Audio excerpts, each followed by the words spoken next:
Rise. Hey everyone, Ben from 1989 Arcade Bar here. As you can see, the arcade is closed. It's closed because, look at that lighting, because I have made a new acquisition for the arcade, which I'm very excited about. This is a game that we've had in the arcade before, and that's going to go into our Final Fight machine that you can see behind me. I can't point to it there. We've had the game before, but I've never had an original PCB for it. So I'm very excited to finally get my hands on a original PCB for this game, which is in this box here. So this box here contains my latest acquisition for the arcade. So I'm just gonna, through the magic of editing, do the Thanos click. And luckily, half the galaxy does not disappear, but it does reveal my wonderful new PCB, which is an original Double Dragon board. I have been after an original Double Dragon board for ages. I am so excited to get it here for the arcade. So we've had Double Dragon on the floor at the arcade before, but that, I'm ashamed to say, has been a bootleg board that I've had in my possession for a while. So yeah, an original PCB has always been on the wish list. I'm slowly getting through my wish list. I mean, geez, this beast behind me, Operation Wolf, that was on my wish list for many, many years, and now it is here in the arcade, and I'm very happy about it. So yeah, I'm gonna stick this PCB into Final Fight behind me and see what happens. Fingers crossed that there hasn't been any damage or anything like that in, in transit. Well, I guess there's only one way to find out, right? Gonna plug it in. All right, I'm gonna attempt to do this one-handed. And all I'm gonna do is take out the, it's very dark, I can't put my light on unfortunately, so I'm just going to literally take the harness off Final Fight here. Now this is an original Final Fight board, I'd like to point out. I don't have many bootleg boards, I try and have as many originals as possible. But now we finally do have an original Double Dragon, which is super exciting. We'll grab our jammer harness. As you can see here, I have very handily labeled it part this side so I don't screw up and put it on the wrong way and end up blowing the board, because obviously all the power is in this end of the board here, of the harness here, with all the thick wires which goes onto this little nub in here. Some of the jammer harnesses do actually have a little bit where you can see that pin missing there that prevents you from putting it on the wrong way, but this one doesn't. It just has a handy little missing pin to remind you that that should line up with that. Alright, now let me see if I can do this one-handed whilst holding a camera. It's really exciting camera work here, guys. What a great video this is going to be. Alright, so I'm just putting the harness on. That's fitted on quite nicely. There it is. Just going to put it on this hokey way. Flick on the power supply. Marquee lights on. Game. That's not good. Oh, here he is. Oh, there it is! Woo! I'll tell you what, let's credit it up. Alright. Oh, God, this plays like a dream on this cab. Oh, I am so excited. Oh, boy. Okay, everybody, it's a couple of days later. And as you can see, I've pulled out the Final Fight arcade, because I'm going to put Double Dragon in this gorgeous little boy. I'm in the middle of turning on the arcade this Sunday afternoon. This is Easter Sunday, we're open, and I'm just in the process of turning on the arcade. As you can see, I haven't really gotten to that bit yet, but I've got my Double Dragon, my beautiful Double Dragon PCB board here, the Double Dragon Marquee artwork, which I'm going to change over. I pulled the machine out because I want to get into the back here to adjust the screen to make sure the colours look good, because the colours didn't look too good. Alright, so first thing we're going to do is change the game board over, and I'm actually going to take the glass out and get the screen a bit of a clean as well, which is quite exciting. And then I'll do the settings on the monitor, make sure it looks good, change the marquee up, push it back in, and then we'll have, what's going to be my almost perfect low boy lineup. Vendessa's going to get turned into a bubble soon. Once that's in, then this lineup, this dream lineup, will be perfect. Alright, so first things first, we're just going to change the PCB over and I'm going to mount it in the machine. So I'll cut to that right now. Okay, just a quick thing before I put Double Dragon into the machine. This is my beautiful Final Fight board, which I just took out of the cab here. And as you can see, in these old LAI machines, oh man, look at that, my camera's really struggling here. They have these brackets there, I think you can just about see it, these brackets inside the machine that you can put your game boards on. So I'm just gonna mount Double Dragon onto this little black bracket here, and that'll remain firmly in the cab. And as you can see here, there's a little lock at the back there which I need to undo to enable me to get into the back to do the screen adjustments. So let me just let's grab this very quickly. There we go. And I go back around to the back of the cab,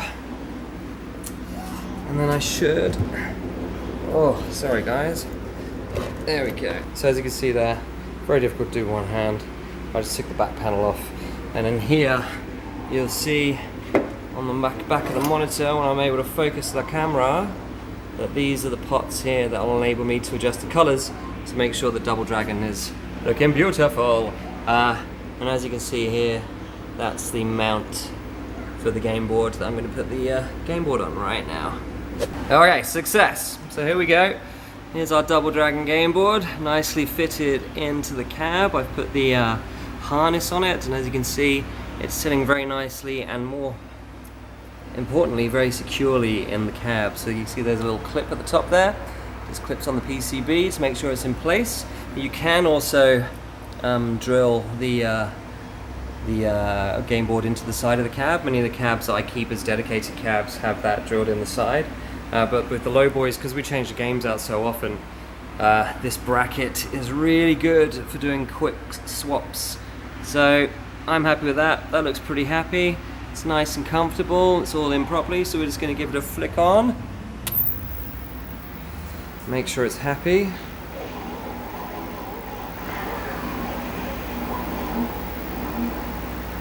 There we go. There she is. All right.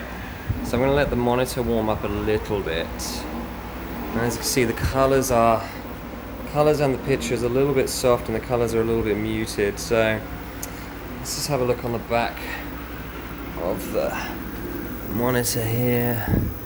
Now then, it's so dark, I'm having trouble reading what's on the back here. I'm just going to grab one of these. I'm going to grab one of these here. It's that green I'm fiddling with now. You see too much green. I'm trying to take that out. This is our blue. I feel like I'm just going to turn all these down a little bit. It'd be good when I get some game picture. Yeah, so turn the blue right down. And then the green, the red. Just going to try and sort of take out a bit of the red as well.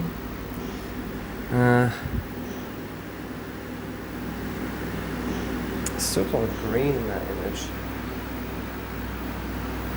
Yeah, I mean that's a bit better. Still a little bit milky. I'll just see if this other one at the end is the focus. Okay, that's our hue, I think. Alright, now then, let's try and just sort of... that looks pretty good there. And then this one is... So we'll kind of take the edge off of it. Okay, I'm pretty happy with that. That looks a bit better. Alright, so I'm just going to put the back on, as I'm sure other arcade owners out there will be like, this is riveting content, Ben, jeez. But you know, this is just a day in the life of an arcade owner. This is some of the things we do when we're putting new games in our arcades and all that kind of stuff. Okay, this cab is one of my favorites. Two lowboy cabs. They're original, as you see, Leisure and Allied Industries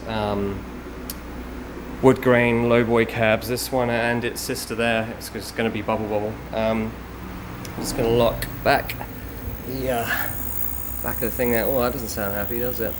I think this is going to need some TLC. Right, I'm just going to turn it off. Otherwise I just lock up this back panel here. There we go. So now I'm going to quickly take out the glass and give it a clean, and I'm going to change the marquee over, which is all very exciting. So I'll do that very quickly. Alright everyone, I'm an absolute dingbat. I've already cleaned the glass. I did it last week when I cleaned the glass for Vendetta and Golden Axe. Look at that screen! I cleaned these 3 cabs at the same time, so I don't have to take the glass out and clean the monitor. We're all good. But I am going to take the marquee off of the top of the cab here, which is this camera is having trouble focusing on. So here on the back of the cab, you can sort of see if my camera actually wants to focus on the bit that I'm telling it to focus on.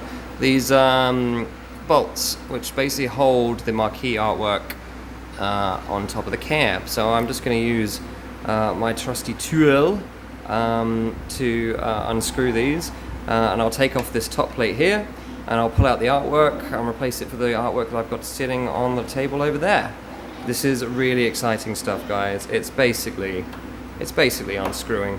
And these are really old bolts as well, so they're a little bit sort of, you know, rusted and ancient and all that sort of stuff. But this is my favorite part of swapping over the games in the arcade, is actually getting the marquee artwork in. Horribly enough, bloody Street Fighter 2, I've noticed the bulb's gone. You see it's on, but the bulb's gone. It's so annoying. Because that's not an official Lie cab. I bought that machine as is, as you can see. We've just done a bit of fixing up on it and all that sort of stuff. Actually, that has a bit of perspex in it because the one of our punters decided to punch the glass out on it. Not because he was a violent type or he was a horrible human being, but just because he couldn't work out how to get the credits working on the game. So he got that frustrated with it, they decided to punch it in the glass. So now we have a bit of perspex in there. Oh, the one that got away! And all is well with the Street Fighter. That's one of the things about owning an arcade bar. Sometimes people just do silly things. There we go. That bulb is beautiful, but the bulb in there is like this weird little sort of like, I don't know, it's like a plastic bathroom bulb. This one's got a proper bulb in it. Alright, so now this is an old printed bit of artwork here, which is in between 2 bits of perspex. So I'm just going to take the 2 bits of perspex here, which actually I'm probably going to give a little bit of a clean before I put them back in the machine. Take out my Final Fight artwork, and I'm going to put in Double Dragon. Look at it! Look at it! But before I do that, I'm just going to give these 2 bits of plastic a bit of polish. Okay, as we can see, I've cleaned up 2 pieces of perspex and put my Double Dragon artwork in. I'm now going to slot it back into the low boy. This is going to be very awkward to do with 2 hands, so here we go. Well, 1 hand, sorry guys. This hand here. Let me see how I'm going to do this. Just line it up like this, and then just slot it in. Again, very hard to do with 1 hand, but there we go. They're in. Looks straight. That looks pretty goddamn sexy. I'm just going to put the top plate on top here. Just gives it a nice finish. There it is. And now I screw in the top bits again, and I'll move her into place, and then finally we've got a all singing, all dancing Double Dragon with an original board on the arcade floor. And this one, I feel, is going to live here permanently. It's an original board. Plays like a dream. I was talking to somebody at our Super Street Fighter 2, I think it was Evan Weston, Mr. Super Street Fighter high score champion, about high scores and Double Dragon, because I would love to spend an afternoon working out all the intricacies, like my speech impediment there, all the intricacies of the of this machine, because I love the game, and to think about doing a high score on this would be really great. And now that I've got an original board, why the hell not, huh? Why not spend a couple of afternoons sitting in my own arcade trying to learn how to do a high score run on Double Dragon? That sounds like a wonderful afternoon to me. Alright, okay, she's in. She's in. She's looking pretty damn sexy. Woo woo! Oh no! I'm looking up her skirt. Alright, I'm going to shut this up. I'm going to move her into position. I'm going to turn off the horrible lighting, and we're going to see how she looks next to her brothers and sisters. Okay, everybody, I have done some final fiddles of the monitor. I'm pretty happy with how that's looking. That looks pretty good to me. Marquee looks gorgeous. Game looks pretty gorgeous. And the lineup, well, yeah, I'm pretty happy with how that lineup's looking. When I get the Street Fighter 2 Marquee bulb replaced and that's nice and bright, and I get the Bubble finally in the Vendetta machine, then yeah, that's going to be a sexy lineup. Oh, well there we go, not very exciting, but just giving you a little insight of what we do when we change a game over here at 1989, especially into our lovely low boys, which we love to pieces. Great opportunity in a way for us to explore different games on the floor of 89. So yeah, very happy with the fact that we finally got an original game board Double Dragon here on the floor. Woo! All right. Now I better finish opening up so people can come in and actually play this game. Okay, everybody. I hope you had a lovely Easter. Looking forward to seeing you in the arcade soon. All right, bye.